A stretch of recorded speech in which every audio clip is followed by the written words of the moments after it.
Vou começar a gravar aqui, então estamos gravando aí, pessoal. Hoje é a nossa aula do dia 25/8, para a gente finalizar o nosso tema de impairment, ou seja, o CPC 01, né? Como que é? Valor recuperável, redução ao valor recuperável de ativos, tá? Muito bem.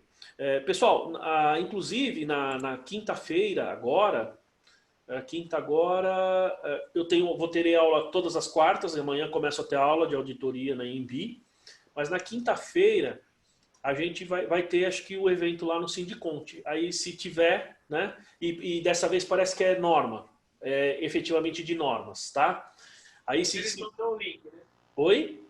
Eles mandam o link. Na verdade, ele me passa o link lá, ou você pode entrar direto no YouTube, colocar Sindiconte e acessar. Mas aí eu aviso se eu vou participar ou não. De qualquer maneira, eu passo para vocês depois. O YouTube, ele avisa, porque eu me inscrevi. Então ele te avisa, isso. Quer ver, ó? Eu até falo o tema aqui para vocês que vai ser. Eu acho interessante porque esse tema, deixa eu achar aqui, ele fala aqui, ó, ativo não circulante, tá? Então, ativo não circulante. Com o Lorivaldo, não sei se vocês conhecem, o Lorivaldo, ele é bem famoso, bem conhecido, né? E aqui ele tá, não sei se ele vai falar sobre o CPC 31, né, que é ativo não circulante mantido para venda, que aliás é o nosso próximo módulo. Quer ver, ó? Se você olhar aqui, ó, é o nosso próximo item, ó. Ó, tá vendo aqui, ó? Ativo não circulante mantido para venda, tá? Então vejam que é o próximo item que a gente vai falar, o próximo material, tá bom? Muito bem, então vamos lá. Opa. Olha só, pessoal. Então a gente estava falando lá do CPC, aqui do CPC 01, né? A gente tinha falado até o reconhecimento e mensuração da perda por desvalorização, certo? Acho que foi aí que a gente parou, não é isso? E a gente ia começar então, aqui ele começa a detalhar um pouco, foi aí mesmo que a gente parou, não é isso? E ali ele começa a detalhar um pouquinho mais o que é a unidade mínima geradora de caixa e como é que a gente chega nessa unidade. Aqui ele já vai para o. Assim, aqui já é mais da metade para o final. Então a gente já está finalizando esse CPC. Esse aqui, em termos, digamos, de leitura, ele é bem extenso. Você pode ver que acho que é a terceira aula que a gente está falando sobre ele, porque ele é realmente bastante extenso. Ele é muito detalhe, né? E eu sou chato, eu não gosto de resumir muito, porque senão a gente acaba perdendo muito detalhe, e aí depois na hora que você vai aplicar, falta coisa para aplicação. Ok? Bom, então a gente tem aqui, então aqui ele fala da unidade mínima geradora de caixa, então ele dá o conceito, explica direitinho como que a gente tem que considerar isso. Primeiro assim, como é que a gente identifica essa unidade geradora de caixa? Então, se houver qualquer indicação que o ativo possa estar desvalorizado, então a gente está falando de desvalorização. Se tiver um indício dessa desvalorização, olha só, isso aqui é muito importante. Fala, o valor recuperável deve ser estimado para o ativo individual. Então, a gente sempre tem que olhar de forma individual. Só que a gente não consegue fazer isso sempre, por conta da forma como esse ativo gera o benefício. Então, ele diz aqui, se não for possível estimar o valor recuperável para o ativo individual, e isso é muito comum, principalmente quando você está aí numa linha de produção, quando você está numa, digamos aí, por exemplo, numa loja, num comércio, que o benefício é gerado pela junção de todos os ativos, então você tem que partir aqui para esse procedimento, né? Fala aqui, então a entidade deve determinar o valor recuperável da unidade geradora de caixa a qual o ativo pertence. Tá? Então, unidade geradora de caixa do ativo. Bom, o valor recuperável do ativo individual não pode ser determinado, então a gente não consegue, a própria norma já indica para a gente. Fala aqui primeiro, o valor em uso do ativo não puder ser estimado como sendo próximo do seu valor justo líquido de despesas de vendas, tá? Então, ou seja, quando aquele valor em uso, ele não pode ser estimado como sendo próximo do valor justo, ou seja, você tem uma disparidade muito grande entre os dois. Fala, por exemplo, quando os fluxos de caixas futuros advindos do uso do ativo não puderem ser estimados como sendo insignificantes. Ou seja, na hora que você vai fazer a estimativa do fluxo de caixa, esse fluxo de caixa é muito relevante, tá? Você fala assim, ó, ser estimados como sendo, não puderem ser estimados como sendo insignificantes. Então, se ele tem assim, uma representatividade extremamente alta, ou digamos assim, fora da realidade, então significa que você não pode determinar o valor individual. Outra coisa, ó, o ativo não gerar entradas de caixa que são em grande parte independentes daquela proveniente de outros ativos. Tá? Então, nesses casos, o valor em uso e, portanto, o valor recuperado somente pode ser determinado para a unidade geradora de caixa. Ou seja, quando você tem o cálculo do seu fluxo de caixa, tá? Ele for muito... Boa noite, Marcelo, tudo bem? Quando ele for assim, extremamente, vamos falar assim, fora e muito distante do que seria o nosso valor justo, então isso chama atenção. Esse é o primeiro ponto. O segundo é porque você tem ativos que individualmente você não consegue apurar ou analisar quanto ele gera de fluxo de caixa, né? Por exemplo, se eu pegar aqui na minha sala, aqui por exemplo, agora, estou dando aula aqui para vocês. Então, estou usando o microfone, estou usando aqui o computador, tem uma caixa de som aqui, né? Enfim, tem ali os softbox, tal, não sei o que. Bom, muito bem. O que ele gera? O que gera receita? O que gera caixa? Na verdade, essa câmera individual, é o computador individual ou o conjunto deles, percebe? Eu não consigo falar assim, não, esse microfone me gera tanto de receita, porque ele não gera sozinho. Porque se ele não tiver aqui, eu vou usar o microfone do computador e assim sucessivamente.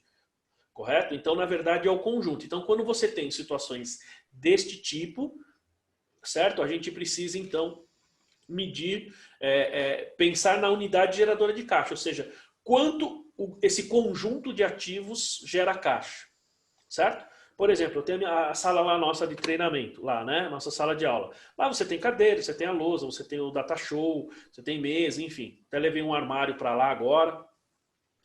Enfim, ele gera sozinho receita? Não, é o conjunto que gera.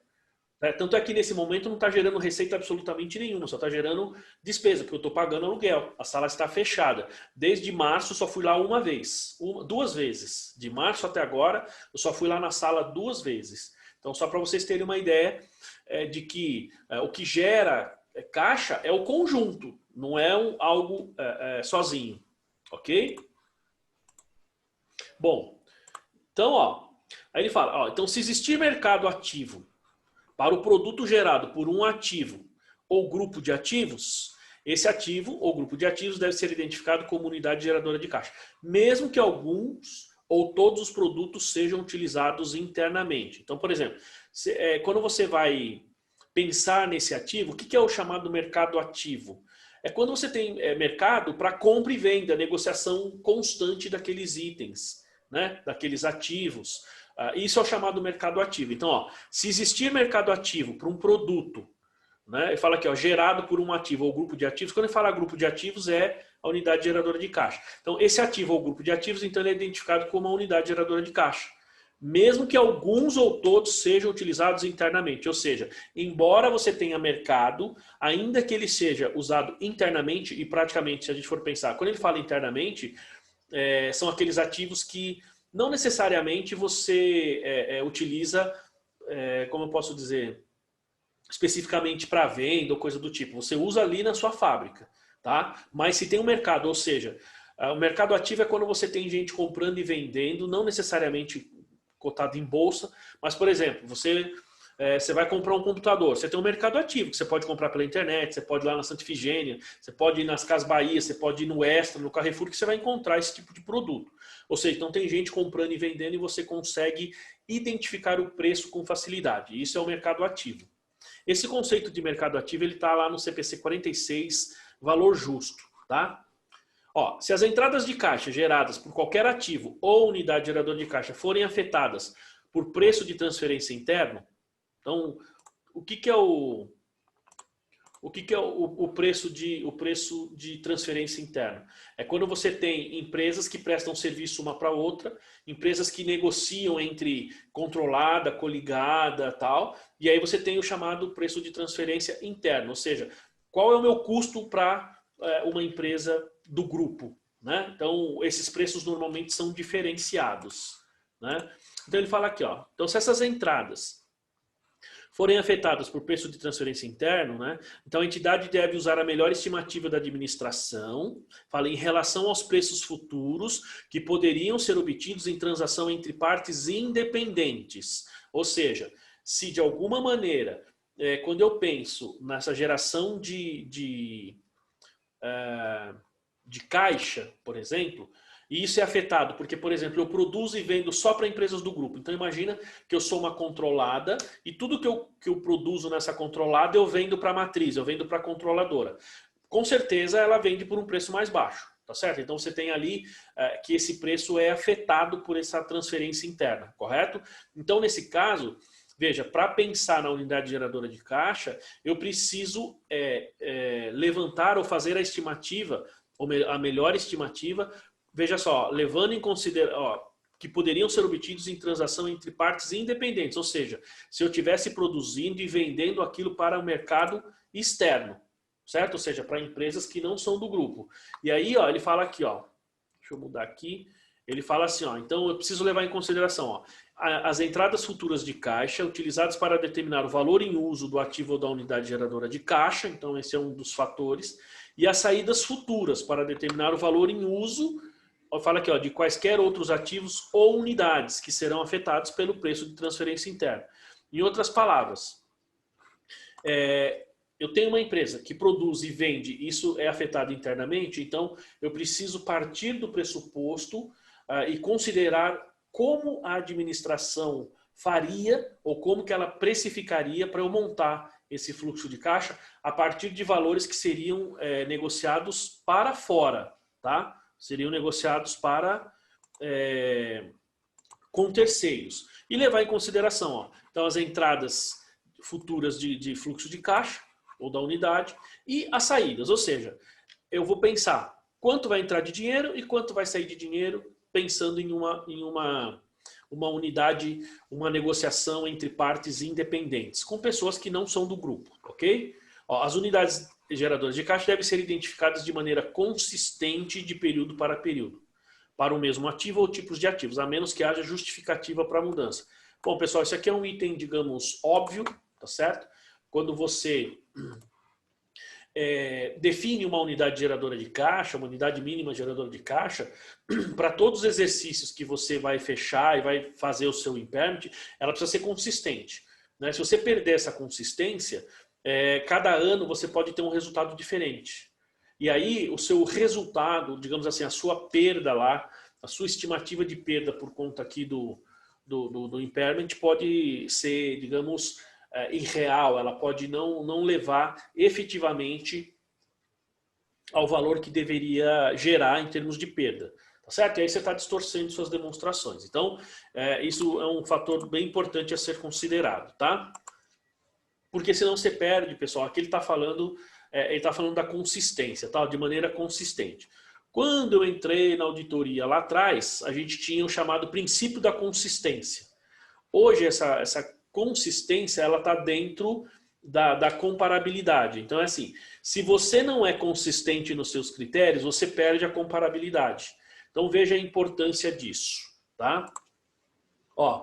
Então, se a entidade determinar que determinado ativo pertence a uma unidade geradora de caixa diferente da que pertencia em períodos anteriores, isso pode acontecer, né? Ou que os tipos de ativos agrupados na unidade geradora de caixa tenham mudado. Então, esta norma requer divulgação acerca da unidade geradora de caixa se uma perda for reconhecida ou revertida para essa unidade geradora de caixa. Então, aqui ele está falando o seguinte, então você tem lá um determinado grupo de ativos, que é uma unidade geradora de caixa. De um período para o outro, essa unidade mudou. Ou aqueles ativos foram para outra unidade mínima geradora de caixa, tá? Então você precisa, ele fala assim, a norma requer divulgação. Então você precisa divulgar. E também se houver, por exemplo, imagina que em 2019 você reconheceu uma perda para esse grupo de ativos. Em 2020 você vai reverter essa perda. Então nessa reversão, só que você mudou os ativos. Então isso também requer divulgação, tá certo? É necessário. Por quê? Porque senão você está, vamos falar assim, você está perdendo a consistência, automaticamente você está perdendo a comparabilidade. E aí isso interfere na sua tomada de decisão. Certo? Esse é um ponto. Outro ponto que ocorre aqui... Professor, Oi, diga lá. é o famoso maquiar o resultado, né? Então, você pode maquiar. Se você fizer isso, imagina, você pegou os ativos que estavam numa unidade de negócio. Isso muda. Eu vou dar um exemplo de uma mudança dessa, né? Vamos supor que você tem agora está acontecendo bastante. Você tem aí uma série de programas de televisão, né? E aí o que acontece? Então, por conta da pandemia, você não consegue mais gravar aquele tipo de programa. Aí você pega todos os ativos da TV que estão lá, pensando na rede de televisão, certo? Então você tem câmeras, você tem cenário, você tem uma série de coisas. E aí você pega todo aquele equipamento e transfere para um outro programa, por exemplo. Certo? Então veja só que você está... Porque assim, você pensa num programa, o que gera receita num programa? São os artistas que estão lá, é todo o cenário, as câmeras, não é uma câmera individualmente, entendeu? Né? Bom, então você transfere. Imagina que naquele programa você reconheceu uma perda e aí você transferiu todos os ativos daquele programa, porque ele deixou de existir, transferiu para uma outra unidade de negócio, ou seja, para um outro programa, né? Para uma outra atração, vamos falar assim. E aí o que acontece? Imagina você reconheceu uma perda lá e depois você reverte essa perda e aí você não sabe exatamente de qual unidade de negócio era. E aí, como o Marcelo falou, pode ser intencional ou pode até parecer. Às vezes, não que você esteja querendo maquiar, mas pode dar essa impressão. E às vezes está fazendo para maquiar mesmo o balanço, para mudar os números aí, né? Aliás, pessoal, não sei se vocês viram aí uma reportagem de uma empresa dessas que faz... Isso aconteceu nos Estados Unidos, tá? Uma empresa dessas que faz lançamentos contábeis eletrônicos, era uma empresa aí... assim, você manda a documentação, eles processam eletronicamente. Tinha lá uns robozinhos, né, que faziam os lançamentos contábeis para as empresas. Eles erraram, tá? O sistema errou não sei quantos milhões de lançamentos e prejudicou uma infinidade de empresas nos Estados Unidos. Isso aí está dando maior bafafá. Não sei se vocês viram isso daí, não? Eu tenho, acho que aqui a matéria que eu recebi num grupo. Oi? Quando passou isso? Não, então, aconteceu essa semana aí, semana passada. Né? Eu tenho Não vi, aqui. não. Oi? Eu não vi, não. Passa para nós ver. Eles mandaram aqui no grupo, né? E estou procurando aqui assim, gerou muito problema mesmo. Eu vou procurar aqui no grupo e mando para vocês darem uma pesquisa, para vocês verem. É tipo essas empresas aí que... E outra, falaram que eles tinham contadores, tinha tudo. Só que erraram milhares de lançamentos e prejudicou um monte de empresa. E um monte de empresa lá parece que teve que pagar multa, um monte de problema. Fala, César. Essa empresa é tipo a ADP do Brasil? Então, eu não sei se é tipo ADP. Eu acho que ela é um pouco além, né? Porque a ADP, na verdade, as pessoas estão lá processando, não é, César? Tem as pessoas lá, né? Agora entendi. Tem a pessoa... É tipo Conta Azul. Eu acho que é mais Azul. tipo Conta Azul, tal, não sei o quê, porque você tem o robozinho que processa o robô eletrônico lá que faz o processamento, né? E eu acho que... exatamente. Eu tô achando que esses robozinhos aí é que cometeram esses erros aí. Ele sempre vem lá na empresa com essas ideias aí de botar robozinho. Eu falei, pode botar o robozinho, mas depois paga a multa lá. Então, eu vou mandar essa matéria, eu vou até anotar aqui para eu não esquecer. Mas, no caso, você manda o arquivo XML e pelo arquivo XML ele lê se é nota de compra, qual é o CFOP e tudo mais. Não, isso aqui no Brasil, lá fora não tem isso, né? Não, mas se você programar errado, ele lança errado, né? Então, parece tem que teve parametrizar o algum sistema. erro nesse sentido aí de programação e isso gerou um monte de balanços errados aí. Deve ser o É, parâmetro. imagina, e gerou um monte de prejuízo lá para um monte de empresas nos Estados Unidos, né? Enfim, eu anotei aqui para mandar a matéria para vocês, tá? Muito bem. Então é o seguinte, então não sei se... Pessoal, aqui, ó... Opa, peraí. Então aqui, ó, ele fala, ó, o valor contábil da unidade geradora de caixa, então ele deve ser determinado de uma maneira consistente, certo? Com o modo pelo qual é determinado o montante recuperável da unidade geradora de caixa. Então ele está falando aqui da consistência, né? Porque a forma como você define, digamos, a geração de caixa e as saídas de caixa, vamos falar assim, o fluxo de caixa, né? A forma como você define, ele tem que ser consistente ao longo dos períodos.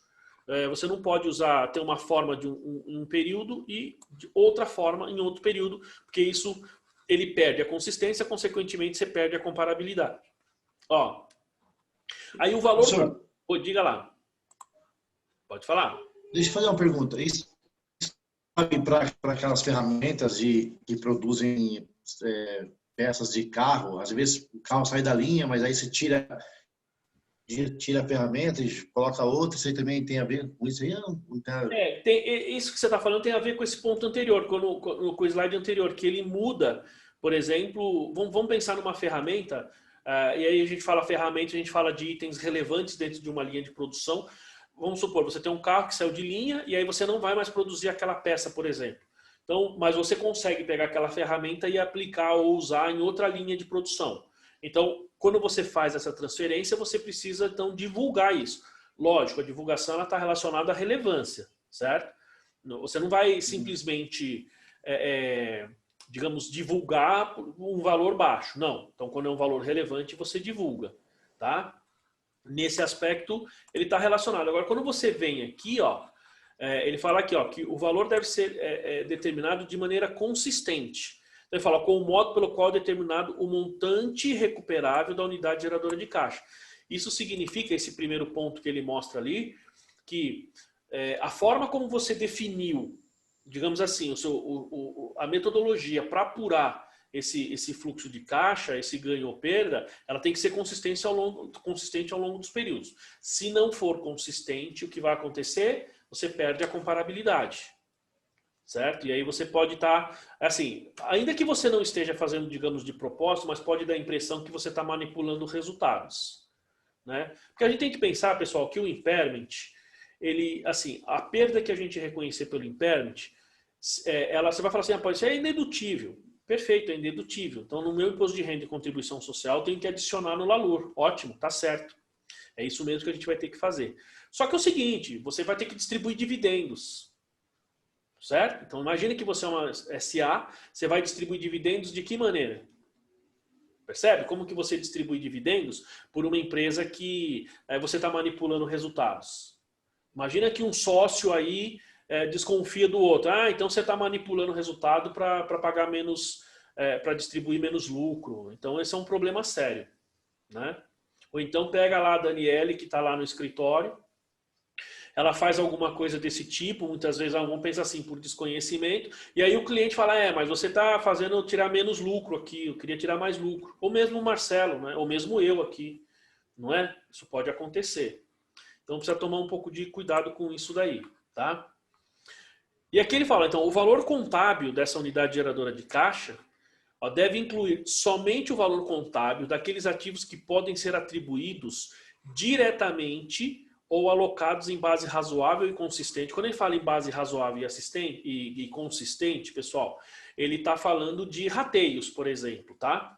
Porque às vezes você tem um determinado ativo que você usa em duas linhas de produção, por exemplo. Então, eu vou pegar aquele ativo, metade faz parte de uma unidade geradora de caixa e metade da outra. Isso acontece. E que gerarão futuras entradas de caixa utilizadas para determinar o valor em uso da unidade geradora de caixa. Então, eu só vou considerar aqueles ativos que são diretamente àquela linha de produção ou alocados em base razoável e consistente. Não deve incluir o valor contábil de qualquer passivo reconhecido, a menos que o valor recuperável da unidade geradora de caixa não possa ser determinado sem se considerar esse passivo, tá? Ou seja, a gente tem que tomar um pouco de cuidado, porque tem gente que quer reconhecer passivo de qualquer forma aí, né? Então, quando eu estou gerando uma unidade de geradora de caixa, primeiro, imagina que você tem um ativo, mas você tem um passivo atrelado a ele, porque ele está financiado. Perfeito. O passivo ele não entra na contagem ou na apuração desse valor dessa unidade mínima geradora de caixa, correto? Então eu não devo considerar. Eu só vou considerar o passivo se de alguma maneira, digamos legalmente, ou enfim, contratualmente, de alguma forma, eu não tenho como considerar o ativo sem levar em consideração o passivo, tá? Sinceramente, eu já pensei nisso em algumas situações, eu não consegui identificar nenhuma ainda. Tá? Então, o que me parece nesse caso é que é uma exceção. Esses casos são exceções que a gente vai ter. Tá? Aliás, pessoal, tá tudo bem por aí? Tranquilo? Suave aí? Beleza? Eu gosto do joia do César ali. César, o meu banco de dados está ficando, ó. Você entendeu o que eu quis dizer com os botões, né? Sim, então eu tô pegando as aulas lá e eu aprendi a mexer nos botões, eu vinculei lá uma tabela com cada um dos botões e tal. Então eu tô avançando, eu faço isso à noite e tal, tô avançando. Depois que estiver pronto eu mando para você dar uma olhada. Só digo uma coisa, parece ser complexo, mas depois que você termina fica muito ágil. É bem interessante. Depois eu mando para você ver. Beleza. Vamos lá. Ó. Então, ó, quando os ativos então são agregados para fins de avaliação do montante de recuperação, então é importante incluir na unidade geradora de caixa todos os ativos que geram ou são utilizados para gerar fluxos relevantes de entradas de caixa. Então, veja, se eu estou chegando numa unidade geradora de caixa, né? Se eu vou, digamos assim, falar assim, ó, então ativo ABC compõe a unidade geradora de caixa A, C, D e E compõem a unidade geradora de caixa B, por exemplo. Então o que ele está dizendo é, quando você agrega esses fluxos, esses ativos, né, para fins de avaliação aqui desse montante, ó, é importante incluir todos os ativos que geram ou são utilizados para gerar fluxo de caixa. Então eu não posso, não, esse aqui eu não vou considerar porque esse aqui não. Então se eu estou pensando na unidade geradora de caixa, eu preciso considerar todos, certo? Eu vou dar um exemplo depois para vocês. Fala, de outra forma, a unidade pode parecer ser totalmente recuperável quando de fato ocorreu uma perda por desvalorização, certo?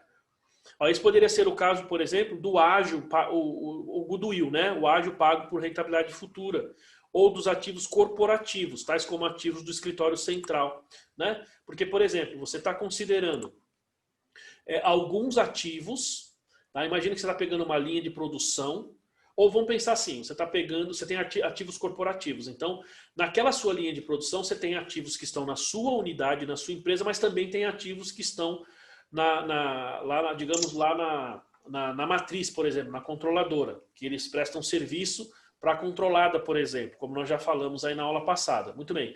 Então, se você considerar só os ativos que estão na sua empresa, então pode parecer que você não tem perda. Só que, digamos que o ativo mais relevante, ele está lá na controladora e lá teve perda. E aquela perda é maior do que o valor em uso que você apurou. Então, dá a impressão que você não tem a perda, mas na prática você tem. E aí você acaba não reconhecendo uma perda, né? E aí, de novo, reforçando aquilo que o Marcelo falou. Então, isso mostra que você está mexendo, manipulando o seu balanço, né? Tem que tomar bastante cuidado com isso, tá? Por exemplo, como ele fala... No caso da menina... Oi? Professor, pode falar. O caso da mineradora lá também, né? Que teve que reconhecer um monte de perda de ativos que se perderam lá então, no desastre, né? Exatamente. Por quê? Porque, então, você imagina, no caso da mineradora lá, você teve, claro, você tem um monte de perda que você teve que não está nem relacionado com os ativos, porque são os prejuízos que ela gerou. Então, você tem que gerar uma série de provisões, aí CPC 25. Mas pensa nos ativos que ela tinha e que simplesmente foi, digamos aí, não vou nem falar por água abaixo, né? Que foi por barro abaixo, né? Então, esses ativos todos, eles tem que ter perda. Então, imagina que você tem ativos ali que, por exemplo, são da matriz e você tem a filial lá, você tem a controlada, eles estão juntos ali, você não leva em consideração essa perda, por exemplo, que ocorreu lá em Brumadinho ou em Mariana, né? Você entende? Então isso pode gerar aí manipulações no seu balanço, tá? Isso pode gerar números irreais, tá? Bom, ó, então aqui ele fala, ó, então como é que a gente trata aqui o goodwill, né? Ó? Então alocação do ágio por expectativa de rentabilidade futura à unidade geradora de caixa. Porque se pegar no slide anterior aqui, ó, o que ele fala, opa, estou avançando aqui, ó. Ele fala aqui, ó. Então esse poderia ser o caso do ágio por rentabilidade futura, o goodwill, tá? Então, ó. Então, para a proposta do teste de redução ao valor recuperável, o ágio de expectativa de rentabilidade futura adquirido em combinação de negócios, então aqui nós estamos falando de uma fusão, de uma cisão, de uma incorporação, deve, a partir da data da operação, ser alocado a cada uma das unidades geradoras de caixa adquirente. Isso aqui às vezes não é fácil, tá, pessoal? Cada unidade ou grupo de cada unidade ou grupo de unidades ao qual o ágio é alocado dessa forma deve representar o menor nível dentro da entidade no qual o ágio é monitorado para fins gerenciais internos. Vou explicar cada um desses itens. Não ser maior do que um segmento operacional, conforme definido lá pelo item 5 do CPC 22, informações por segmento. Então vamos lá por partes, tá? Ó, então, primeiro, então, quando você está fazendo aqui você está chegando lá no seu valor da unidade de caixa, unidade mínima geradora de caixa, você tem muitas vezes o goodwill. Então, imagina, você adquiriu uma outra empresa e ali você gerou o goodwill. Então, essa empresa que é adquirida, primeiro você precisa pensar como é que você vai trazer isso para a sua empresa. Então, como é que essas unidades de negócio, essas unidades geradoras de caixa, ela vem para a sua empresa? Porque tem situações que você adquire o controle da outra empresa, mas ela continua operando lá, certo? Ela continua lá operando. E você tem as suas unidades geradoras de caixa aqui, tá? E aí assim, então essa operação gera o goodwill. E aí você precisa, e aí eu entendo que não é um negócio fácil de você pegar esse goodwill e alocar esse goodwill para cada uma dessas unidades geradoras de caixa, certo? Talvez a melhor maneira seria proporcional. Por exemplo, você está gerando lá na aquisição dos ativos um goodwill, sei lá, de 100, tá? E você tem 5 unidades geradoras de caixa. Todas elas, aí você vai ver a proporção que cada unidade geradora de caixa gera de receita, certo? Então, o percentual que cada unidade geradora de caixa gerar de receita, você vai pegar o goodwill e vai alocar esse goodwill dentro daquela unidade geradora de caixa. Não sei se ficou claro, pessoal. Ficou? Essa seria a maneira mais simples da gente fazer. Então, a norma não dá exatamente esse detalhamento, tá? Aí ele fala aqui, ó, então cada unidade então é alocado dessa forma deve, então, ó, representar o menor nível dentro da entidade na qual o ágio, o goodwill, é monitorado para fins gerenciais internos. Então, aqui ele está falando o seguinte, então, qual é o menor nível em termos de gerenciamento que eu tenho? Então, é uma máquina? É uma linha de produção? Por exemplo, eu sou, como eu já falei para você, eu sou as Casas Bahia, por exemplo, é a loja inteira ou são os ativos que estão na loja? Veja, é a linha de produção, percebe? Então, se você pegar Casas Bahia, você vai ver que o menor nível é a loja inteira. Então, eu vou alocar esse goodwill à loja inteira e não aos ativos individuais dentro da loja. Ok? Tá? E aqui embaixo ele fala assim, ó, não ser maior do que um segmento operacional conforme definido no item 5 do pronunciamento CPC 22. Bom, lá no segmento, quando nós vamos ver esse CPC aí, informação por segmento, ele fala assim que você tem... um segmento, digamos, é uma unidade de negócios dentro da sua empresa que gera X% do seu faturamento. E esse X%, se eu não estou enganado, pessoal, eu acho que quando você tem várias atividades e o somatório delas gera, se eu não estou enganado, 75% do total da sua receita, se eu não estou enganado aqui no percentual. Tá? Então o somatório delas daria 75%. Então por isso que ele fala, aí você precisa ver quanto de cada unidade de negócios que você tem, ele gera de receita. Então você não pode ter esse goodwill alocado, né, de forma superior, fala aqui, ó, opa, voltando aqui, ó, ser maior que um segmento operacional. Então, isso é importante. Outra coisa, se a entidade reorganizar sua estrutura de reporte, ou seja, ela mudar a sua forma de demonstração, né, de apresentar aí os seus relatórios, ó, de forma que altere a composição de uma ou mais unidades geradoras de caixa, as quais o ágio o goodwill, vamos chamar sempre de goodwill, tenha sido alocado, então o goodwill deve ser realocado às unidades afetadas. Aqui ele está falando de forma simples o seguinte, você tem goodwill alocado às unidades geradoras de caixa, tá? Então, gerencialmente, você muda a forma como você vai reportar essas unidades geradoras de caixa. E você, nessas unidades que você já reporta lá, já coloca lá no seu relatório, você tem ali goodwill alocado. Então, a nova maneira como você reporta, então você precisa fazer uma nova alocação. Então, na verdade, você precisa refazer esse cálculo. Eu dei uma sugestão de cálculo aí, você precisa fazer novamente esse cálculo considerando as novas unidades, tá certo? Tudo bem? Ó, agora o que ele fala, ó, testando unidade geradora de caixa com ágil, tá? Então, porque assim, pessoal, nem sempre você tem uma unidade geradora de caixa que tem ágil, que tem goodwill, não é sempre. Só que você tem, quando você tem a questão da, como eu posso dizer, da combinação de negócios, tá? Ó, quando ágil, né, quando o goodwill se relacionar com uma unidade geradora de caixa, mas não tiver sido alocado a ela, então essa unidade geradora de caixa deve ser testada para a redução ao valor recuperável, sempre que houver indicação de que a unidade possa estar desvalorizada. Bom, ele fala aqui, ó, pela comparação do valor contábil da unidade, ele fala, excluindo qualquer ágio, qualquer goodwill que você tenha lá com seu valor recuperável. Qualquer perda por desvalorização deve ser reconhecida. Então, vamos de novo. Quando você tem uma unidade geradora de caixa, ela tiver goodwill, e esse goodwill não tiver diretamente alocado a ela, você não alocou, você está tratando isso de forma separada. Então, a unidade deve ser testada para fazer o teste do impairment, sempre que houver indicação de que essa unidade possa estar desvalorizada. Aí ele fala a unidade, ele não fala a unidade e o goodwill, ele fala a unidade, tá? Ó, e como é que eu vou fazer isso? Ó, pela comparação do valor contábil da unidade, então a composição dos ativos que eu tenho lá na minha unidade geradora de caixa, fala excluindo o ágio. Então eu vou comparar o valor, vou fazer a comparação do valor sem considerar o ágio. E se tiver ágio, eu vou excluir. Fala aqui, ó, excluindo qualquer ágio por expectativa de rentabilidade futura com seu valor recuperável e reconhecer qualquer perda, tá? Gente, olha só. Antes de a gente entrar ali no momento do teste, deixa eu falar uma coisa para vocês. Não é tão simples assim a gente identificar essa unidade geradora de caixa. Primeira pergunta que eu faço. Dúvidas aí?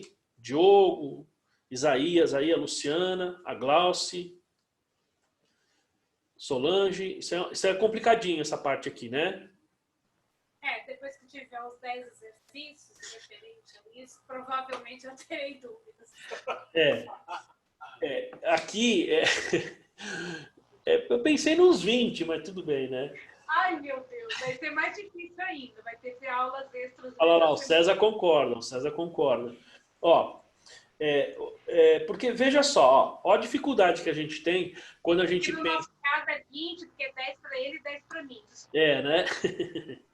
Ó, veja a dificuldade que a gente tem quando a gente está falando de unidade geradora de caixa. Por quê? Nós temos a seguinte dificuldade aí, ó, né? Quando a gente entra na contabilização, imagina que você tem uma linha de produção. Então você vai ter máquinas, equipamentos, tudo isso, certo? Você vai ter máquinas e equipamentos, muito bem. Só que quando você tem essas máquinas e equipamentos, ele vai estar registrado aonde? Lá dentro do seu imobilizado, máquinas e equipamentos. Percebe? Então você não tem a contabilização específica de uma unidade de negócios. Percebeu a dificuldade? Então você vai ter que ter a sua Vai tá. contabilização lá como imobilizado, como máquinas, equipamentos, móveis e utensílios, e um controle à parte para falar o seguinte. Boa noite, Rafa, tudo bem? Né? Você vai ter que ter uma unidade, um controle à parte para falar assim, ó, a unidade representa ativo A, B, C, D.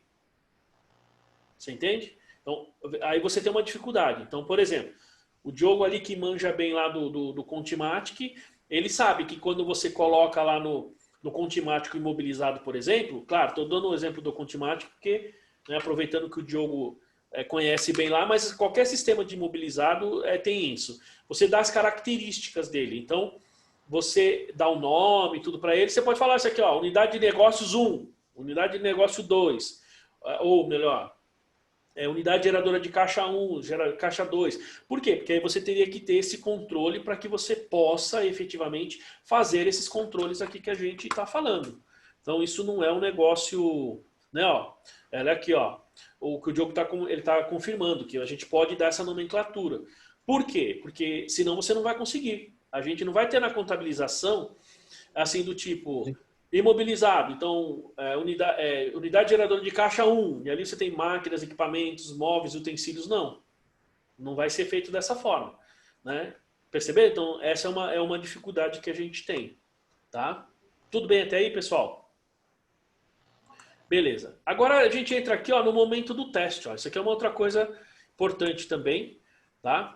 Então, o que acontece aqui? Aqui nós temos uma diferença entre a versão completa e a versão da pequena e média empresa. Ó, o teste anual da redução valor recuperável para a unidade geradora de caixa, eu falo aqui, a qual tem ocorrido a alocação de ágio, pode ser realizado a qualquer momento durante o período anual, desde que o teste seja realizado todos os anos na mesma ocasião. Certo? Ou seja, eu não preciso fazer isso no fechamento do balanço. Eu posso fazer isso, fecho meu balanço em dezembro, eu posso fazer isso em fevereiro. Não tem problema nenhum. Desde que todo ano eu faça no mês de fevereiro. Tá? Ó, unidades geradoras de caixa diferentes podem ser testadas em momentos diferentes. Tá? Então isso aqui é outra coisa importante. Então se eu tenho unidade A, B, C, eu posso... Então em janeiro eu testo uma, fevereiro outra, março outra, desde que todo ano aquela que eu testei em janeiro seja em janeiro, aquela que eu testei em fevereiro e assim sucessivamente. Isso facilitaria, se você pegar uma empresa de grande porte, facilita muito a questão de custo, tá certo? De você levantar todo esse procedimento, levantar tudo isso. Então isso facilitaria bastante, tá? Mas aí tem... Oi, pode falar. Diga lá, Marcelo. Fazendo assim, aí a empresa pode chegar, fazendo assim, separando, a empresa pode chegar em qual tem mais rentabilidade, qual está tendo mais custo. Pode. Você pode, digamos assim, usar essa técnica contábil para efetivamente você usar isso para fins gerenciais. Certo? Você pode fazer isso sim, porque é um procedimento contábil, certo? Mas isso pode te levar a digamos assim, um processo gerencial. Por que isso? Porque você tem, digamos assim, se você está reconhecendo ali uma perda, significa que aquilo não vai gerar o fluxo de caixa que você está esperando.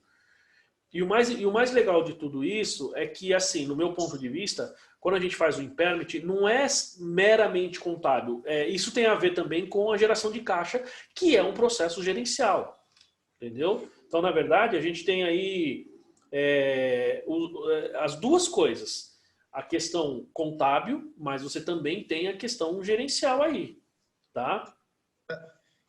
Para empresas de grande porte, isso é muito importante, né? Porque eles já fazem o planejamento para o ano seguinte. Se você não tem isso certo para planejamento, você pode quebrar. Sim, com certeza.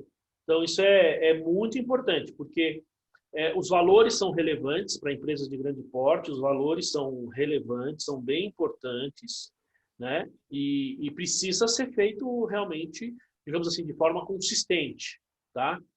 É lógico, se você pegar empresas grandes, ô Marcelo, desculpa, eu estou falando e estou escrevendo aqui, né? Mas assim, se você pega empresas grandes, o que acontece? Você tem essas empresas, elas contratam empresas próprias para fazer isso, entendeu? Às vezes a gente está aqui, está falando, você vai falar assim, puxa, mas lá eu não consigo fazer, a Daniele lá no escritório dela não faz de jeito nenhum e tal, né? Os clientes. Beleza, mas você pega aí uma Petrobras, você pega aí uma, sei lá, uma Natura, uma indústria de grande porte, eles contratam empresas para isso. E não é barato. E não é barato, tá? Por quê? Porque esse número, a própria Solange já comentou isso lá na empresa dela, porque esse número, ele impacta no resultado da empresa, não é? A Solange já comentado, tem um investimento que pode ter uma perda, então assim, o impacto é grande. E às vezes isso tem impacto tributário também, né? Então, é um negócio sério, fazer isso aqui é um negócio sério. Às vezes a gente fala assim, puxa, tal, e aí, tal. Não, é um negócio sério, que tem que ser bem controlado, digamos assim, e bem feito, né? Às vezes a gente vê as pessoas discutindo, acha que é só um procedimento contábil, uma coisinha simples, mas não é não. Eu tô morrendo de dúvidas sobre isso. Empresas que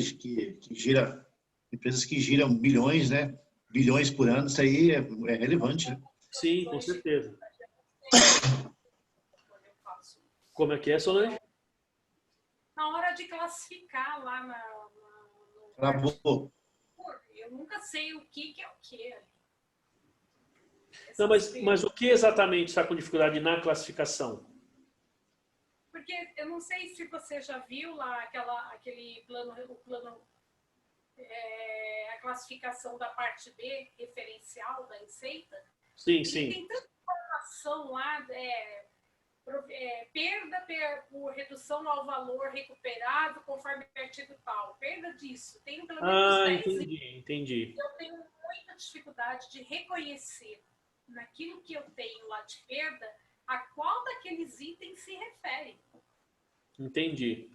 Depois tá dentro daquela tabela, aquela tabela que você mandou tem lá, né? Sim, mas mesmo assim eu tenho dificuldade de identificar. Porque quando a contabilidade ela lança um título a genérico. Eu fico em dúvida, assim, se é isso, se é outra coisa. É muito... que é isso que você está falando aí. Eu acho que esse tema é bem relevante lá para aplicar lá.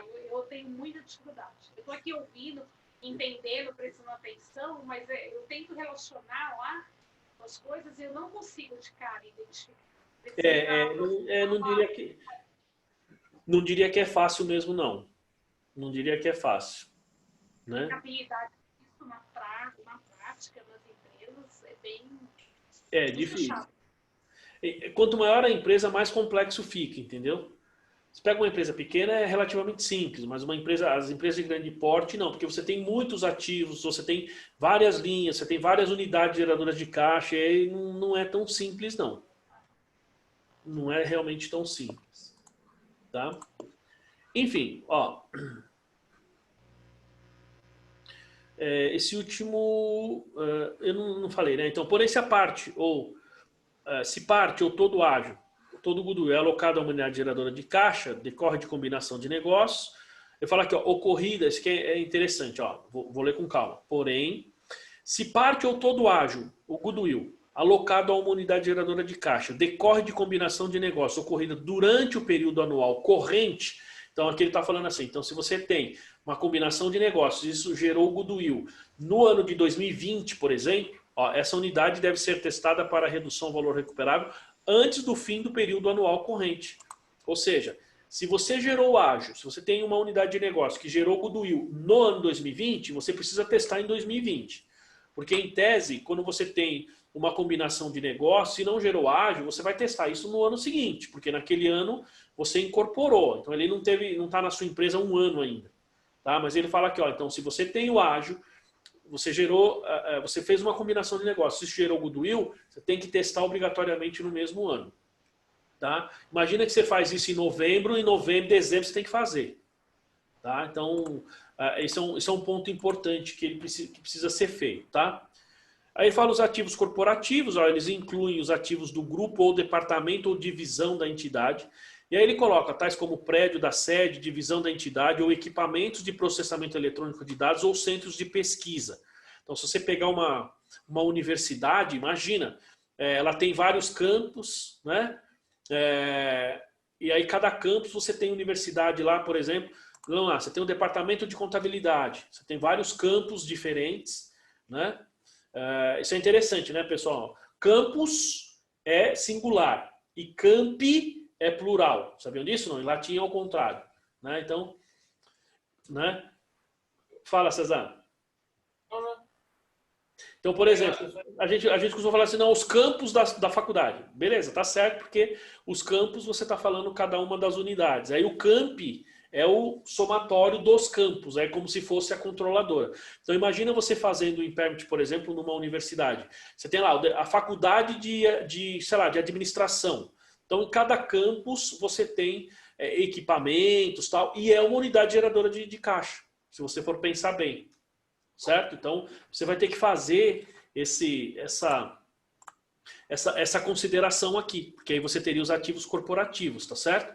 Ó, a estrutura da entidade determina se um ativo atende à definição desse pronunciamento de ativos corporativos para a unidade geradora de caixa. Então, para definir exatamente o que são ativos corporativos, a gente precisa ver como é a estrutura da empresa. Então, por exemplo, se a gente pensar numa empresa na qual, por exemplo, eu já trabalhei, que eu falei para vocês, né? A gente tinha empresas no mundo inteiro, 35 países, e o centro digamos assim, o nosso data center global era na Índia. Então veja que você tem uma estrutura gigantesca na Índia que atende exatamente o que diz aqui. Por quê? Porque aquilo está atendendo a todas as unidades da empresa. Então ali você tem ativos corporativos. Né? Sem contar, por exemplo, que a gente estava aqui, mas tinha alguns ativos que eram controlados por Portugal. A gente tinha ativos que eram controlados pela Inglaterra. Então, você imagina uma empresa que está em diferentes países do mundo. Como é que você faz isso? Sem contar que lá está registrado em dólar.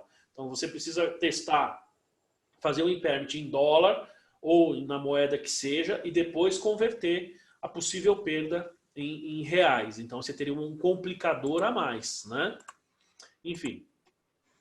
E aqui ele fala, então, pessoal, a questão da perda. Como é que a gente reconhece isso daí e como que a gente trata essa desvalorização, né? Essa perda. Ó, então, uma perda por desvalorização deve ser reconhecida para uma unidade geradora de caixa. Aí ele fala o menor grupo da unidade geradora de caixa ao qual o ágio, o goodwill, representa, no qual ele está ligado. Ou o ativo corporativo tenha sido alocado. Então, na verdade, você vai pegar essa perda e vai reconhecer para a unidade geradora de caixa que é considerado o menor grupo de ativos que você tem que gera benefício. Ó, ele fala aqui, se e somente se o valor recuperável da unidade ou grupo de unidades for menor do que o valor contábil da unidade. Então, eu só vou reconhecer a desvalorização se o meu, fala aqui, ó, se o valor recuperável for menor do que o valor contábil. Então, se eu tenho, digamos, o meu valor recuperável for 100, mas o meu valor contábil for 150, então preciso reconhecer uma perda de 50. Eu só reconheço caso a minha unidade geradora de negócios, digamos assim, o meu fluxo de caixa ou o meu valor realizável seja inferior ao meu valor contábil. Isso foi o que a gente já falou lá no início, né? Bom, ó, a perda por desvalorização, então ela deve ser alocada para reduzir o valor contábil dos ativos da unidade ou grupo de unidades na seguinte ordem. Então, primeiro, ou seja, na hora que eu reconheço essa perda, pessoal, a gente tem que lembrar que eu preciso fazer uma conta redutora, certo? Então, porque como é que eu reconheço a perda? Eu vou debitar despesa com perda, isso aqui é uma despesa administrativa, e vou creditar contas redutoras. Então, por exemplo, imagina que eu tenho lá máquinas e equipamentos. Esquece um pouquinho a questão da unidade geradora de caixa, mas eu tenho uma perda que ela está relacionada a máquinas e equipamentos. Então eu vou ter lá máquinas e equipamentos, depreciação acumulada, perdas por impairment, ou perdas, redução ao valor recuperável de ativos. Naquele grupo eu tenho que fazer isso, certo? Naquele grupo. Agora veja o que ele fala aqui, ó. Né? Então, ó, primeiramente, para reduzir o valor contábil de qualquer ágio. Então, porque normalmente, assim, vamos supor que você fez uma combinação de negócios, em determinado tipo de ativo você gerou ágio, você tem ágio ali, perfeito. Então, você reconhece o ativo, depreciação acumulada, e o ágio. O ágio fica numa conta à parte, a gente não contabiliza o goodwill, ou mesmo o ágio, tá, pessoal? mesmo o ágil ou o goodwill, os dois são ágeis, mas eles têm formas diferentes aí, inclusive no tratamento tributário. Eles precisam estar em contas separadas, ele não pode estar na conta do ativo, tá? Ele precisa ir, então tem lá ativo, vamos falar assim, máquinas e equipamentos, vamos supor que a máquina e equipamento ela gerou ágil. Então, ativo, máquinas e equipamentos, ágil, né, na combinação de negócios, vai estar numa conta à parte. E aí que ele diz, quando você tem então essa perda por recuperação, primeiro você dá baixa do ágil, certo? Você vai reduzir o ágil e não o valor do ativo, certo? Em primeiro lugar. Depois, a seguir os outros ativos da unidade, proporcionalmente ao valor contábil de cada ativo. Então, aqui também a gente tem uma outra complicação, tá? Essas reduções devem ser tratadas como perda por desvalorização de itens individuais, reconhecidos aqui de acordo com o item 60. Na verdade, ele está falando assim, Então, reconheceu perda? Perfeito. Como é que eu reconheço? Vou debitar despesa com perda e vou creditar cada um dos ativos. Se ele tiver, só que você está fazendo o ágil, olha só a nossa dificuldade. Você está reconhecendo o ágil na unidade geradora de caixa. Se é um ativo individual, é fácil, certo? Porque eu vou ter o custo de aquisição. Se não tiver ágil, eu coloco ali a conta redutora junto com a depreciação. Perfeito? Agora, vamos lá. Eu tenho o ativo, tenho a conta redutora, tenho a depreciação acumulada, vamos supor que eu tenho ágil. Então, se eu, pensando num ativo só, tá? Vamos supor que naquele ativo eu tenho ágil. E aí eu reconheço a perda, primeiro eu reduzo o valor do ágil. Até aí, tranquilo? Fácil porque nós estamos falando de um ativo. Agora imagina, como eu disse a vocês, você tem uma unidade geradora de caixa que ela está atrelada, você tem diversos ativos nessa unidade geradora de caixa. O que eu preciso fazer? Eu preciso pegar esses ativos e veja que aí é controle à parte, tá? Eu vou calcular minha perda da unidade geradora de caixa e eu tenho que achar a proporção para cada ativo. Porque, por exemplo, eu tenho lá móveis e utensílios, tenho veículos, máquinas e equipamentos. A cara da Solange eu adoro quando ela faz isso. Percebeu a dificuldade que tem em fazer esse processo? Você pega uma indústria de grande porte, imagina o trabalho. Pega uma Volkswagen aí da vida que você tem uma linha de produção. Naquela linha de produção você tem máquinas, você tem equipamentos, você tem ferramentas, né? Você tem móveis, você tem móveis e utensílios. Pode falar, César. Qual é essa proporção? Então, aí você teria que fazer o seguinte. Pergunta de 1 milhão.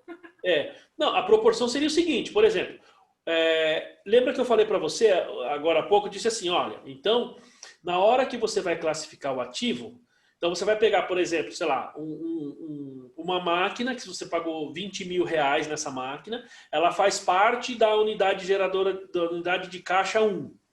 Você tem a mesa, que custou, sei lá, 300 reais. Você tem sei lá, um veículo naquela unidade geradora de caixa que custou 20 mil. Então você soma tudo e faz a proporção de cada um. Faz a proporção, exatamente. E aí é assim, então, móveis e utensílios, veja que você vai ter móveis e utensílios na unidade A, na unidade B, na unidade C. E aí você vai ter que somar tudo e lá na móveis e utensílios você vai colocar assim, a perda por desvalorização de móveis e utensílios é tanto. E, claro, um controle à parte, mostrando que aquele valor é composto pela perda da unidade de negócios A, da unidade geradora de caixa A, B, C ou D. É um trabalhão fazer isso aí. Eu tenho um caso de um investimento que foi feito um investimento em uma empresa nova. E aí, no decorrer dos anos, a empresa ela teve uma valorização muito grande aqui no Brasil. Tá. Aí a Promon quis comprar um percentual a mais de participação. Ok. Aí lá o VAC, lá, aquele levantamento lá foi feito com trabalho, que é um investimento, na verdade não tinha um valor específico. Foi feito, viu lá o quanto vai receber, as patentes lá que eles tinham, exclusividade e tal. Aí atribuiu um valor, aí teve um ágio em cima disso. Isso, né? Nesse caso seria goodwill mesmo, né? Então, goodwill, mas só que assim, ele tem uma composição, o goodwill ele é de um conjunto. Isso, exato. E na prática, porque eles registraram o valor do goodwill sozinho. Global, isso. Não foi atribuído um valor para cada... Que aqueles itens que foi feita a atribuição lá, que foi criado aquele goodwill, não tem... Ele já assim, eu entendo que eles já foram consumidos. Só que o goodwill continua lá o valor. E aí, como que eu faço isso de fazer a redução ao valor daquele goodwill? Eu não consigo pensar. Porque na prática ele não, assim, o investimento não desvalorizou, ele só está crescendo. Então não tem uma perda. Eu posso considerar que não tem uma perda.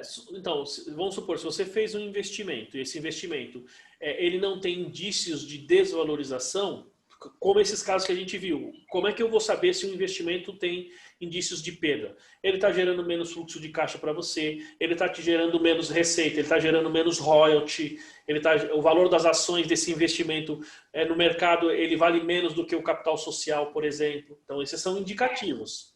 Mas não aconteceu nada disso, certo? Então, significa que... É equivalência, né? Sim, então, mas mesmo sendo equivalência, tá, Solange? Não, mesmo sendo equivalência, você tem que calcular a perda lá. Mas se ele tem, assim, se a equivalência dele está sempre positiva, isso é um indício que não tem desvalorização. Isso é exatamente o que eu ia falar. Isso significa que não é indícios. Então, por isso que vocês lá deveriam fazer uma espécie de relatório, alguma coisa, para mostrar que não há indícios de perda, ou que você não está reconhecendo perda nesse investimento, porque ele só tem aumentado. Então, o fato de você ter lucro constante nesse investimento diz, né, vamos falar assim, nos diz ou nos mostra que você não tem perda ali. Então, em tese, você não precisa reduzir o seu ativo intangível. Entendeu? Não precisa reduzir o ágio. Agora, quando que você teria que reduzir o ágio? Vamos supor, você começa a ter prejuízos constantes. Essa empresa lá que é investida, vamos falar assim, né? É outra empresa, não é isso? É outra empresa. Então, vamos lá. A investida tá com prejuízo direto. Ela não tá te gerando lucro. Não te gera dividendo, não te gera nada. Por quê? Porque ela está numa situação ruim. Então, isso significa que você tem que reconhecer aí Porque quando você adquiriu esse investimento, provavelmente você fez como eu posso dizer, você tem uma estimativa de benefício, você fez lá um valuation, certo? Muito provavelmente. Então, vamos supor, a cada ano que essa empresa vai dando prejuízo, você precisa rever o valuation. Consequentemente, reduz a sua estimativa de caixa, reduz a sua estimativa de ganho. Só que num caso desse, veja só, então vamos supor, vamos supor que você vai reconhecer uma perda. Você tem um investimento e você tem o ágio, não tem? Primeiro você baixa o ágio. Primeiro você dá baixa no ágio, depois é que você vai dar baixa no investimento. Hoje a estimativa é de que assim, contabilmente, o que tem lá no investimento, parece que no mercado o investimento é pelo menos 3 vezes mais. Você diz em termos de retorno, por exemplo? Não, então... O valor se aparecer uma empresa quiser comprar, ele vale 3 vezes mais do que a gente tem no investimento. Então significa que vocês não têm realmente perda. Quer dizer, se comprar, a gente vai ter um lucro fenomenal. Então. Então isso mostra... É para outra empresa, né? Exatamente. Então isso mostra que vocês não têm perda. Então você não teria que reconhecer nada mesmo aí nesse caso. Né? E outra... Se houvesse uma perda, como faria para... Porque, na verdade, o que eu quis dizer é que esse ágio, que eu teria que baixar o ágio, ele é apenas de uma aquisição adicional de 10%. A participação é 35%. Sei. Mas no decorrer de um tempo aí, lá no passado, como uma coisa parecia que ia caminhar muito bem, a Promon fez uma adquisição adicional de 10%. Esses 10% é que teve o ágio. Entendi. Aí eu fiquei pensando, se houvesse uma perda, como que fazer esse cálculo? Né? Eu fiquei pensando nisso. Não, mas assim, veja, como você tem... Você fez uma aquisição, sei lá, de 25 e depois você adquiriu mais 10, é o mesmo investimento, certo? É a mesma empresa. Então, eles têm que estar contabilizados juntos lá. E aí você tem... Na verdade, aí você tem o ágio. Então, reconhecer uma perda, primeiro você baixa o ágio. Só depois você mexe no seu investimento. É lógico que, como você falou, isso vem você vai ter equivalência. Então, assim, o que você vai teria que fazer? Então, você teria que reconhecer a equivalência, você vai ter o ágio lá, né? Desculpa, você vai ter o valor de investimento mais o ágio, você apura a perda e mexe no seu investimento. Porque você tem que lembrar que a perda ela vai estar relacionada ao que a outra empresa está gerando. Entendi. Em tese. Tá? Isso Tem tudo. Ela tem o goodwill, ela tem a rentabilidade. Como é que é? Ela tem uma outra coisa lá, que a gente fez a amortização. Ela tem o CTA, que é a variação cambial. O investimento é numa empresa. O investimento é numa empresa na Inglaterra. É um triângulo, é uma coisa bem maluca. A gente investe numa empresa na Inglaterra que investe em várias empresas no Brasil e na América Latina. Entendi. Então, em termos de TBU, de lucro no exterior, é uma loucura, assim, para fazer lá o... Imagino, porque na verdade ela tem que reconhecer os investimentos que depois indiretamente vem para vocês, né? Só que lá na Inglaterra eles não fazem o reconhecimento do investimento por equivalência. Tá. Aí eles fazem o gerencial para poder fazer a equivalência. É muito louco. Esse assunto faz um ano que a gente está para resolver lá a questão de qual o valor que adiciona para o lucro no exterior, porque a Inglaterra diminuiu o imposto de renda para menos de 20%. Entendi. Só que a Receita Federal não colocou a Inglaterra como na lista negra dos paraísos fiscais. Paraíso fiscal. E a gente não sabe o que a gente faz, porque na 12973 não fala o que você faz. Só fala que se a alíquota é nominal inferior a 20%. Entendi. É muito louco. Você vai saber. Tomara. Opa, deixa eu mudar aqui, peraí. Pessoal, 8h30. Nós temos aí mais alguns slides. Vocês querem continuar e finalizar de uma vez ou vocês querem parar para o intervalo? Eu queria continuar, se pudesse. Não falta muito, não está faltando muito. Queria continuar. Quem mais aí se manifesta? Continua? Porque não está faltando muito. A gente já pode continuar e termina antes das 10 aí. Mais fácil. Tá? Então vamos lá. Então aqui nós falamos, não é isso?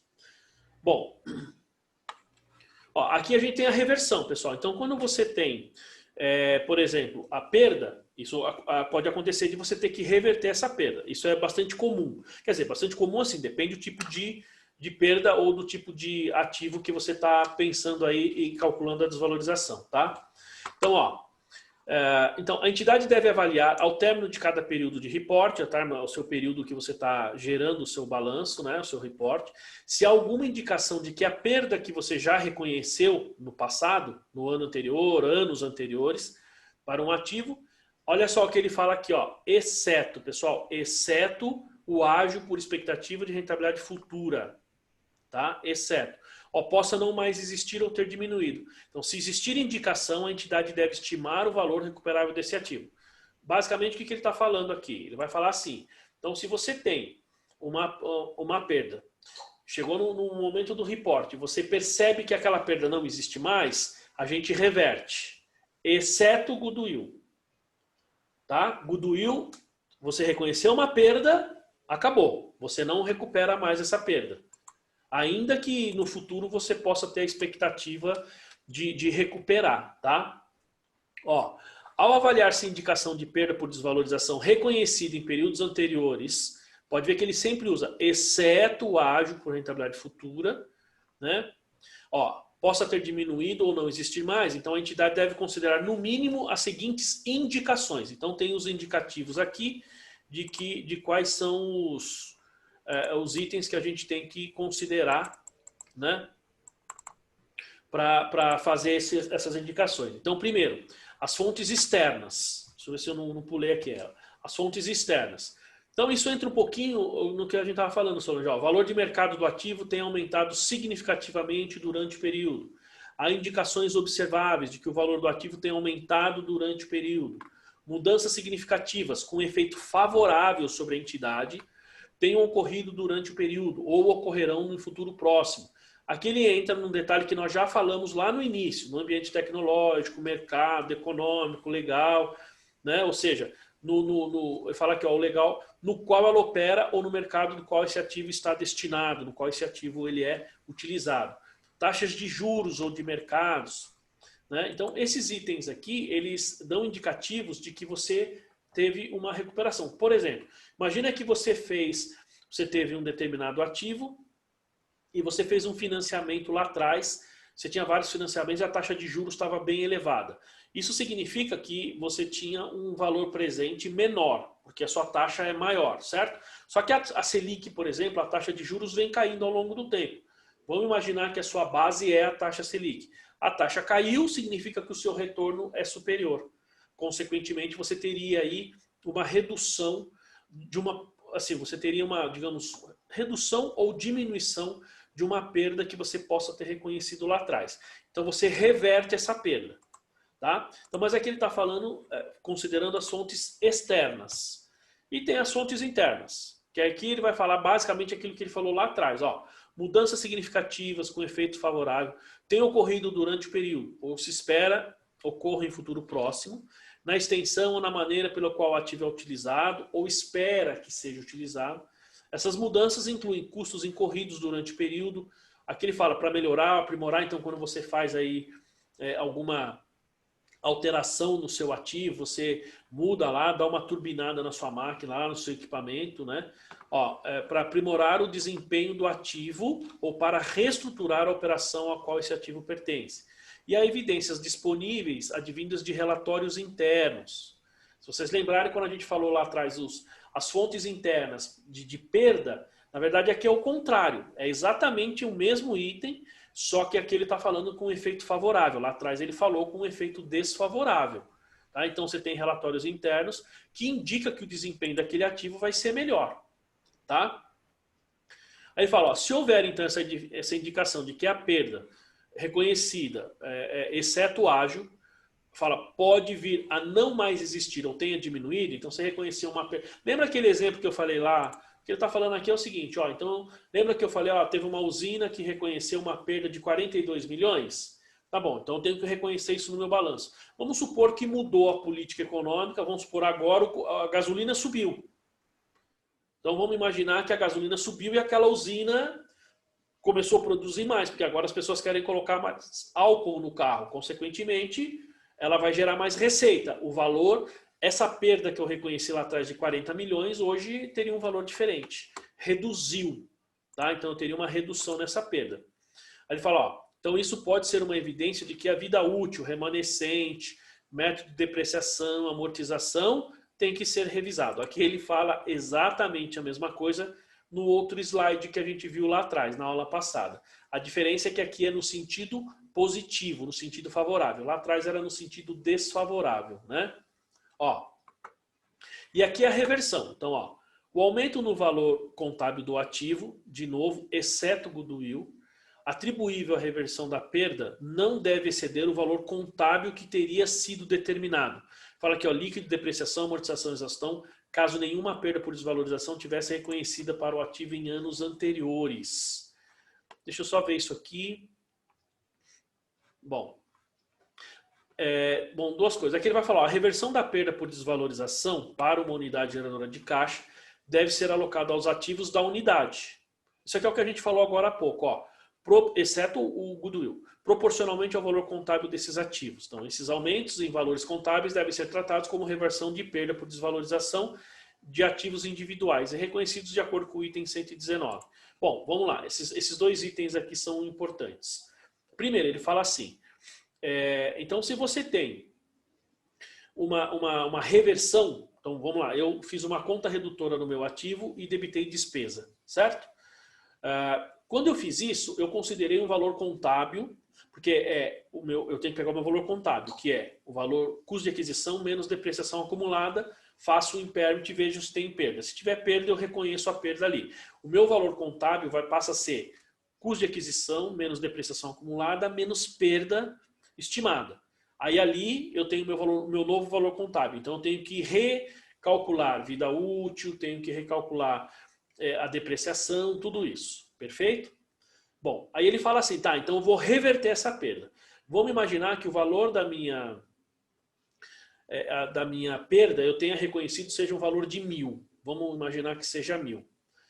Pergunto, um ano depois, pessoal, eu tenho que reverter essa perda. Vamos supor que eu reconheci uma perda, um ano depois aquele ativo valorizou e eu não tenho mais perda. Qual é o valor máximo que eu deveria reverter? Reconheci uma perda de 1.000, passou um ano, certo? E no final desse ano eu vi que eu não tenho perda.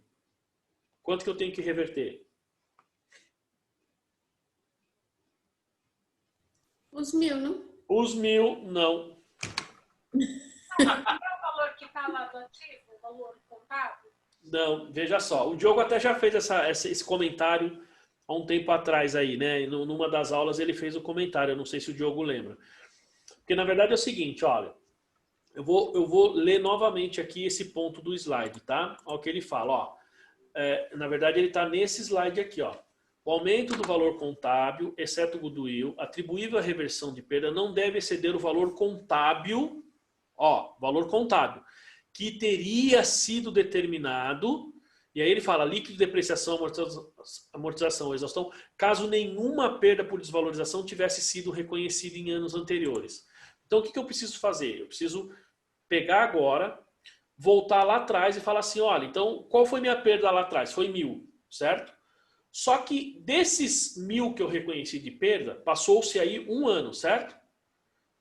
O que acontece?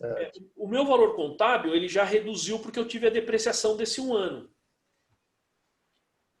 Percebe? Então, o que eu posso fazer? O que eu tenho que fazer? Eu não posso reverter os 1.000, porque parte do 1.000, em tese, eu depreciei. Então, a gente precisa fazer um cálculo.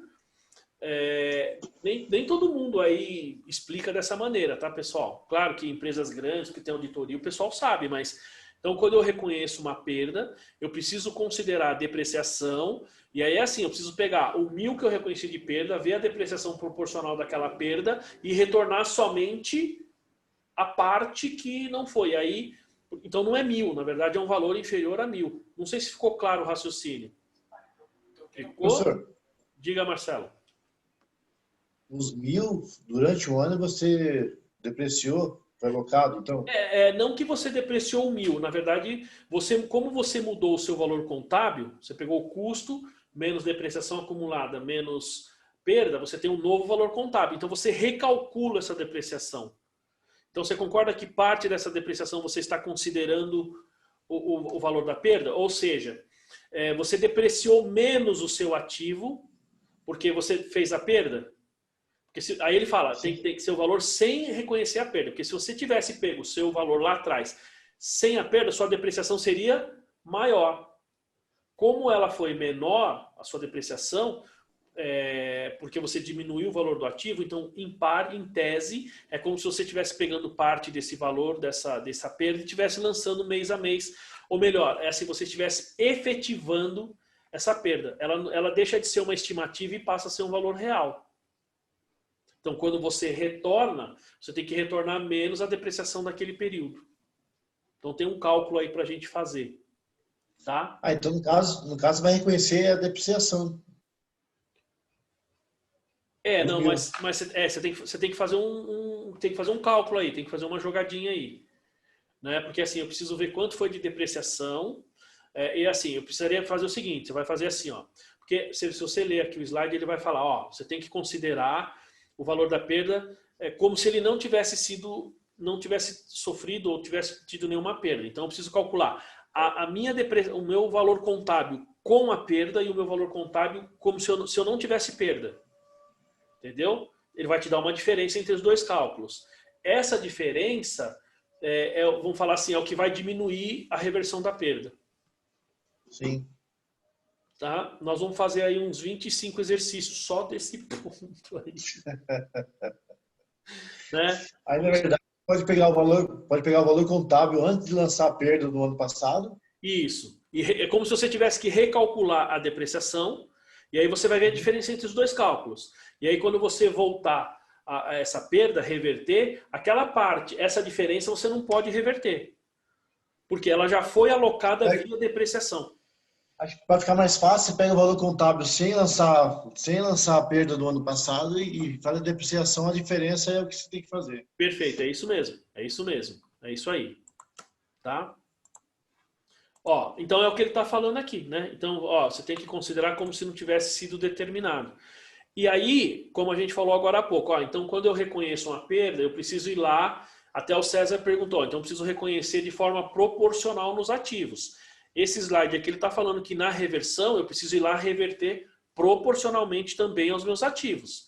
Se eu reconhecer a perda proporcional para cada ativo dentro de cada unidade geradora de caixa, então eu preciso reverter de forma proporcional também, tá? Então isso aqui dá um trabalhinho aí para fazer.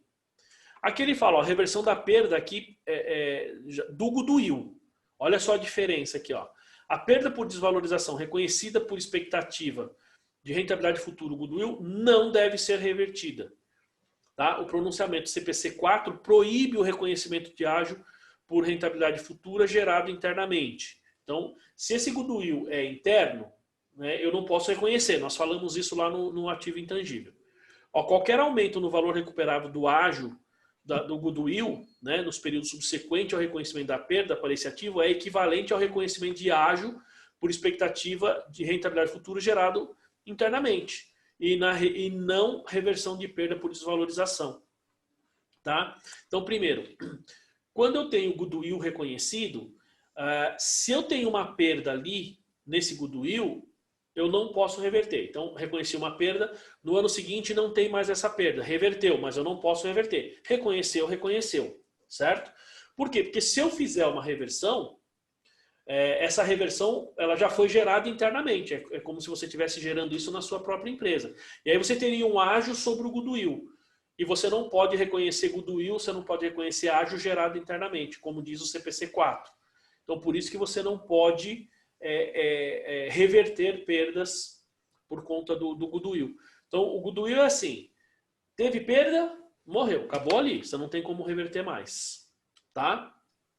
E aí, Solange, fica aquele comentário que você tinha feito. Tá, então eu tenho um goodwill, eu tenho uma perda. Como é que eu reconheço, como é que eu vou baixar isso? Você vai reconhecer só, se for goodwill, só por impairment. Claro, você vai ter que ver se é vida útil definida ou indefinida. Se for definida, aí você tem, então, amortização pelo período lá. Tal. Se for indefinido, só pelo impairment. Sem reversão. Se for goodwill, sem reversão. Tá? Muito bem. Aqui, ó, a gente já entra na última parte aí, que é a divulgação. Tá? Então, ó, a entidade deve divulgar as informações para cada classe de ativos.